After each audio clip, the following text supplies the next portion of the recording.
नमस्कार दोस्तों, आज हम एनसीईआरटी गणित कक्षा 10 के प्रश्नावली 5.3 के क्वेश्चन नंबर 3 के प्रश्नों को हल करेंगे, जिसके कि 10 पार्ट हैं और आपको प्रत्येक एक वीडियो में एक क्वेश्चन का हल बताया जाएगा।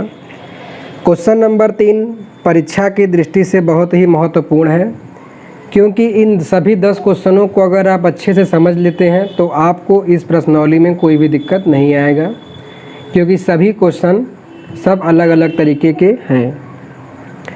तो जैसा कि तीसरे का पहला दिया हुआ है कि यहाँ a का मान मतलब कि प्रथम पद 5 दिया हुआ है, सार्वंतर d बराबर 3 दिया हुआ है और श्रेणी का n वां पद 50 दिया हुआ है।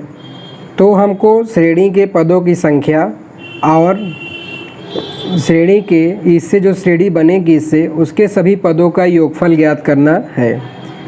तो पहले तो जो क्वेश्चन में दिया है उसको हम लिख लेते हैं कि यहाँ पर दिया है या ज्ञात है कि प्रथम पद स्मॉल a का मान दिया हुआ है 5 और सार्वंतर स्मॉल d का मान दिया हुआ है 3 और n वां पद an बराबर दिया हुआ है 50 और हमें n का मान ज्ञात करना है और श्रेणी के पदों का योग हमें ज्ञात करना है। तो पहले हम n ज्ञात करेंगे, क्योंकि हमें योगफल ज्ञात करने में n का प्रयोग होता है। तो जैसा कि हम सूत्र जानते हैं कि n वां पद बराबर प्रथम पद प्लस n-1 इंटू d होता है।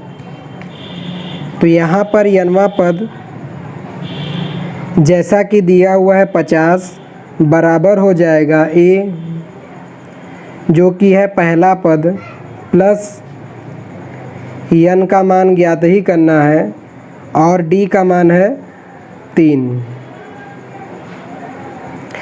तो यहाँ से हो जाएगा 50, 5 को हम इस साइड पक्षांतर करेंगे तो माइनस हो जाएगा बराबर n-1 इंटू 3।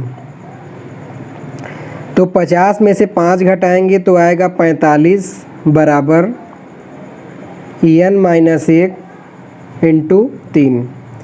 तो इस 3 को हम इस साइड भेजेंगे तो ये 45 के बटे में आ जाएगा, जो कि बराबर है n-1 के।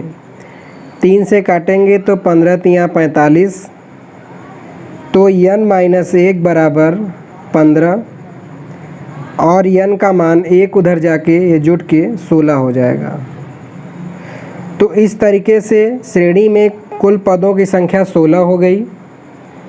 और अब जैसा कि हमको इस श्रेणी के पदों का योगफल ज्ञात करना है, तो हम जैसा कि सूत्र जानते हैं कि योगफल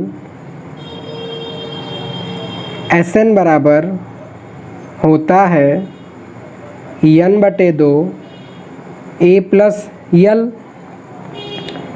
और जैसा कि n/2 a प्लस l को हम an भी लिख सकते हैं, जो कि श्रेणी का आखिरी पद ही होता है an। तो इसको हम a प्लस an भी लिख सकते हैं। और अब जैसा कि हमको सभी चीज़ का यहाँ पर मान ज्ञात है, तो हम यहाँ पर रख के इसको हल कर सकते हैं।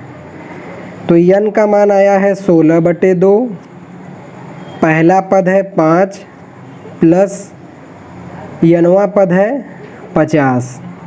तो 2 से काटेंगे तो सिंपल है, 2 8 16 और 50 में हम 5 जोड़ेंगे तो आएगा 55।